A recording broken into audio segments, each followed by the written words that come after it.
నేను వంగ తోట ఈ రైతు నుంచి ఇవ్వండి వంకాయలు. ఈ రైతు నుంచి విత్తనాలు తెచ్చుకొని నారు పోసుకున్నారన్నమాట. విత్తుకుంటే నారు పోసుకున్నారు. ఒక 20 రోజులకి నారు పెరిగితే ఒక్కొక్క నారేంచి ఇలాగా 2 అడుగులు 3 అడుగుల దూరంలో నుంచి ఒక్కొక్క నారు విత్తుకున్నారన్నమాట. విత్తుకుంటే ఇలాగా కాపించి 3 నెలలకి కాపు వచ్చింది. కానీ వంగ తోట కాయ ఎంత బాగుందో, ఇంకా సైజు పెరుగుతుంది.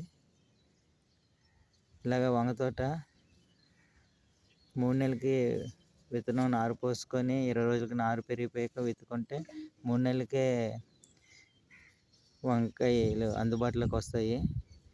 అలాగా మన సదుపాయం చేసుకుంటే 8 నెలల వరకు కూడా ఇలాగ వంగ తోట కాపు వస్తూనే ఉంటుంది.